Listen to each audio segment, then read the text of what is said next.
بسم اللہ الرحمن الرحیم. جی ناظرین، BSM HD نیوز کے ساتھ عمران خان آپ کی خدمت میں حاضر ہوں. ناظرین، آج ہم ایک روحانی شخصیت کے ساتھ بیٹھے ہیں. حضرت پیر طریقت رہبر شریعت پیر شیخ محمد خالد قادری صاحب کے آستانِ عالیہ پر، جو کہ GT روڈ سٹی ہوم پر واقع ہے. ناظرین، آپ کو بتاتا چلیں کہ پیر شیخ محمد خالد قادری صاحب لنڈی کوتل شریف کے مشہور اور اہم شخصیت حضرت جناب شیخ گل صاحب کے خلیفہ ہیں. ناظرین، پیر صاحب ہمارے سنگ پر بیٹھے ہیں، جو کہ ہمارے لیے خوش قسمتی کی بات ہے، کیونکہ اس قسم کے لوگوں کے ساتھ اٹھنا بیٹھنا بھی ایک خوش بختی کی علامت ہے. ہم شکریہ ادا کرتے ہیں پیر صاحب کا کہ انہوں نے اپنا قیمتی ٹائم ہمیں دیا. السلام علیکم پیر صاحب. وعلیکم السلام ورحمۃ اللہ وبرکاتہ.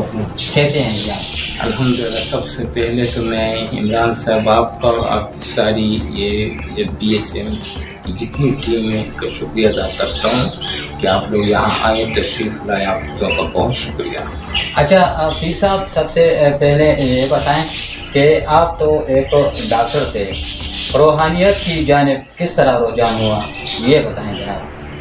سب سے پہلے تو میں آپ کو انتہائی مختصر سا واقعہ بیان کروں گا کہ یہ 1981 کی بات ہے، فروری 1981 میں شیفا اسپتال، جس کا نام خیبر ٹیچنگ ہاسپٹل ہے، میں اس وقت نیا یہاں آیا تھا، تو بڑی اسپیڈ کے ساتھ میں ہاسپٹل میں داخل ہو رہا تھا کہ ایک صاحب ہسپتال سے آ رہے تھے باہر. اچھا جی. تو درمیان میں ہم دونوں آپس میں ٹکرا گئے. اس زمانے میں میری بڑی بڑی مونچھیں ہوتی تھی، 12 انچ 6 انچ بڑے بڑے بال تھے، اور میرا بڑا یورپین اسٹائل کا لباس تھا. تو جب ہم آپس میں ٹکرا گئے تو ہم نے ایک دوسرے کو پکڑ لیا، کیونکہ میں بھی گر رہا تو وہ بھی گر رہے تھے. تو ہم نے ایک دوسرے کو پکڑ لیا. پکڑنے سے ان کی سانسیں میری سانسوں میں اندر داخل ہو گئی، اور ہم نے ایک دوسرے کو دیکھا نگاہوں میں. تو انہوں نے صرف اتنا مجھے کہا کہ یہ مونچھوں پہ ہاتھ پھیر کے مجھے کہا کہ یہ ہٹا دو.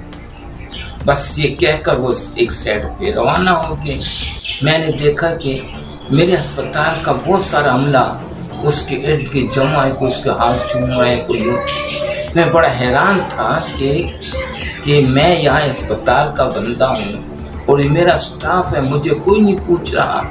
تو میں نے اپنے ایک وارڈ عدلی کو آواز دی، یہ صاحب کون ہے؟ تو انہوں نے کہا کہ اس کا نام، کہ آپ اس کو نہیں جانتے؟ میں کہتی میں نہیں جانتا. اس کا نام شیخ گل ہے، اور یہ لنڈی کوتل کے بہت بڑے ولی ہیں. شاید انہوں نے شیخ گل کہا ہو، لیکن میں شیخ گل سمجھاؤں گا، یا انہوں نے کہا نہیں شیخ گل ہوگا. تو میرے ذہن میں وہی نام سما گیا، اور میں اسی طرح اپنے جو میرا روم تھا، کمرہ تھا، وہاں پہ میں چلا گیا. تو میری عادت تھی کہ میں اپنے کمرے میں داخل ہوتے شیشے میں اپنے آپ کو دیکھتا تھا، کیونکہ جب ہم اس زمانے میں تو یہ GTS ہوتی تھی، برش ہوتی تھی، سارے بال مال سب خراب ہو جاتے تھے. تو میں جب شیشے کا کھڑا ہو گیا تو آواز میرے کانوں میں ذہن میں گھوم رہی تھی کہ یہ ہٹا دو. تو میں نے فوراً اپنے وارڈ عدلی کو آواز دی کہ وہ کینچی لاؤ، اور میں نے اسی ٹائم پہ کاٹ دی. یہ سے مبارک کی بہت بڑی کرامت تھی. پھر میں ایک روحانی طور پر اس پہ عاشق ہو گیا. اس کا چہرہ مجھے ہر وقت نظر آتا، اور ذہن میں ایک ہی بات سوار تھی کہ شیخ گل اور لنڈی کوتل.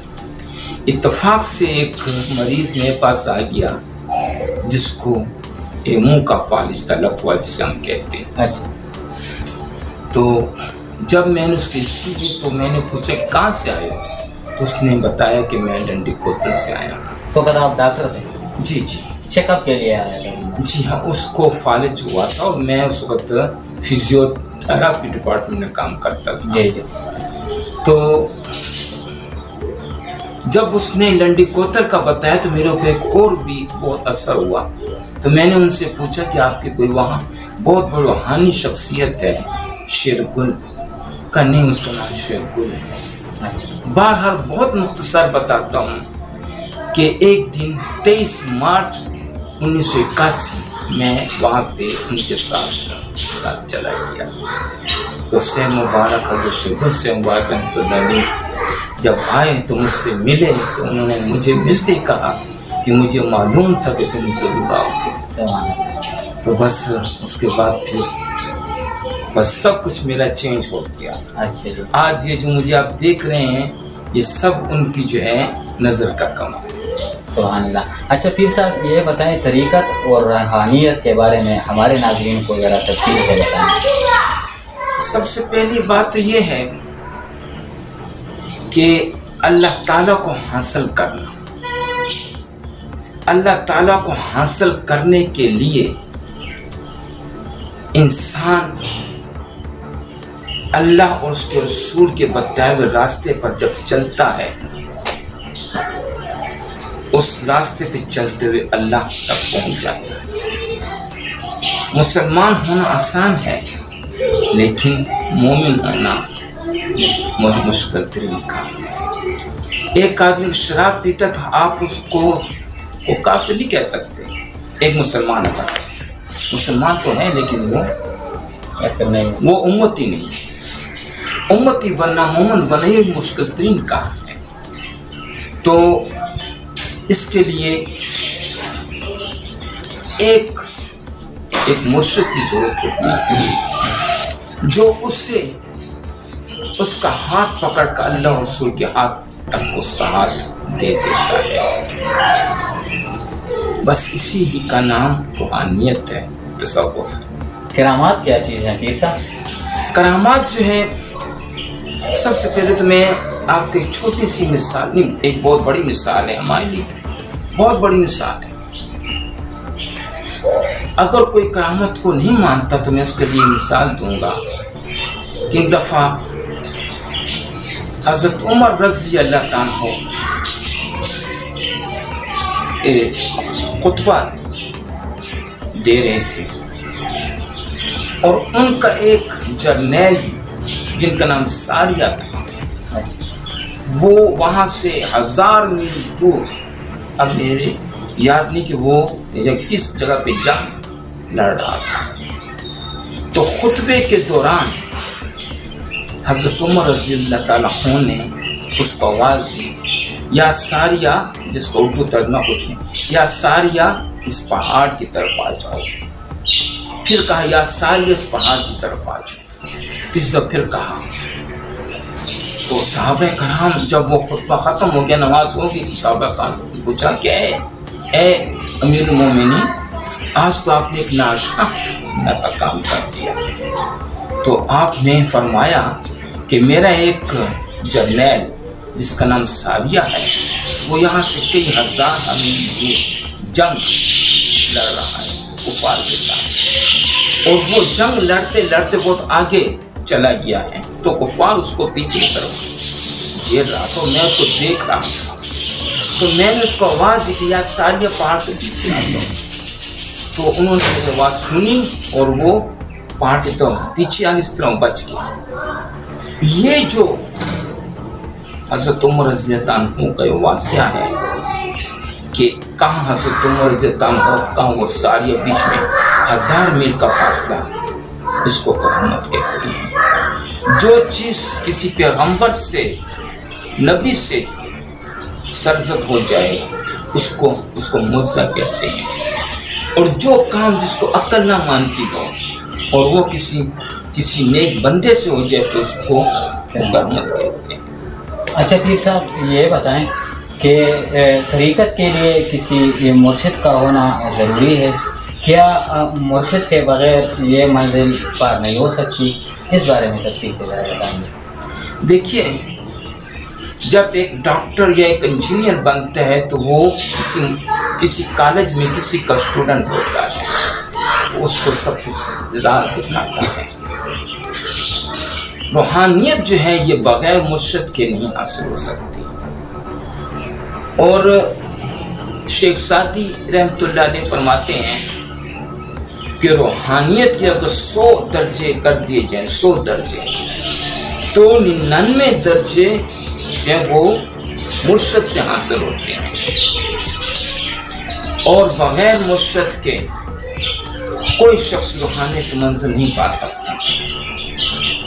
جس کا کوئی مرشد نہیں اس کا شیطان مرشد ہے، لہذا مرشد کا ہونا، کیونکہ وہ اس کو راستہ دکھاتے، اس کی وہ رہنمائی کرتا ہے، اس کا ہاتھ پکڑ کر اللہ رسول کے ہاتھ میں پہنچا دیتا ہے، اور بغیر مرشد کے کوئی شخص ولی نہیں بن سکتا۔ ایک میں آپ کو چھوٹی سی مثال دوں اپنے نیچر کے لیے، یہ جو ہے جو لوگ نیک لوگ ہوتے ہیں جس کو ہم اللہ کے دوست کہتے ہیں، یہ بخاری شریف کی حدیث ہے جس کو مشکات سے نقل کی، مفہوم کچھ نہیں ہے، مفہوم وہ حدیث میرے پاس ہے، بلکہ ہر ایک یہ جو بخاری شریف میں آپ کو مل جائے گی، مشکات شریف مل جائے گی، اس میں ایک واقعہ آیا ہے کہ اللہ تعالیٰ نے فرمایا ہے کہ یہ جو میرے دوست ہیں، یہ میرے دوست کس طرح سے بنتے ہیں، یہ اپنی نفلی عبادات میں اس قدر آگے بڑھ جاتے ہیں کہ میں ان کے ساتھ دوستی کرنے پر مجبور ہو جاتا ہوں، اور جب میں ان کو اپنا دوست بنا لیتا ہوں تو اللہ کہتا ہے کہ میں ان کی آنکھیں بن جاتا ہوں، میں ان کی زبان بن جاتا ہوں، میں ان کے کان بن جاتا ہوں، میں ان کے ہاتھ بن جاتا ہوں۔ تو آپ خود اندازہ لگائیں، جب کسی اللہ کے دوست کی آنکھیں، کان، زبان، ہاتھ اللہ خود بن جائے تو وہ کہ عام انسان نہیں ہوتا۔ پھر اللہ تعالیٰ نے اسی حدیث میں آگے اللہ تعالیٰ نے ہم نے فرمایا ہے کہ پھر یہ شخص جس کے میں زبان، آنکھیں، ہاتھ، کان بن جاتا ہوں، یا کوئی مجھ سے دعا کرتا ہے تو میں اس کی دعا لازماً قبول کرتا ہوں۔ یہ اللہ کے دوست ہیں، اور اللہ کے دوست فرضی عبادت تو بہت بڑی چیز ہے، وہ جو ہے نفلی عبادات سے بھی وہ غافل نہیں ہوتے۔ تو اس طرح سے یہ جتنی بھی کائنات اگر آج آپ کو نظر آ رہی ہے، بارش کا ہونا، یا یہ سب اللہ کے نیک بندوں کی وجہ سے یہ دنیا قائم ہے۔ ٹھیک، اچھا پیر صاحب، اپنے مرشد کے بارے میں اور ان کی زندگی پر تھوڑی سی روشنی ڈالیں جی ہمارے ناظرین۔ یہ میرے جو مرشد کامل حضرت سیدنا غوث الزمان حضرت شیخ گل سے مبارک رحمۃ اللہ علیہ، ان کا اپنا اصلی نام عبدالعزیز تھا، اور یہ حضرت حاجی گل سے مبارک رحمۃ اللہ علیہ جو کہ ان کے والد صاحب بھی تھے، یہ ان کے بیٹے ہیں بڑے، اور ان سے انہوں نے خلافت لی اور انہی کی گدی پہ یہ فائز ہے۔ اور آج کل چونکہ حضرت شیخ گل سے مبارک پڑھتا ہو گیا تو ان کی جگہ اس کے صاحبزادے حافظ عبد المال سے مبارک تشریف فرما ہے۔ شیخ گل سے مبارک کی تو بے شمار کرامات ہیں، جس پر میں نے ایک کتاب بھی لکھی ہے جو انشاءاللہ تعالی جلد شائع ہو جائے گی، اور ان کی میں نے کرامات پر کتاب لکھی ہے۔ ان کا آستانہ شریف پیر و خیل لنڈی کوتر میں ہے، اور یہ ان کے آباء و اجداد حضرت تسلیم بابا جی سے مبارک رحمۃ اللہ علیہ یہاں مملک سے یہاں آئے تھے، اور یہاں آ کر آباد ہو گئے سلمان میں، وہ جگہ کا نام ہے پیر و خیل۔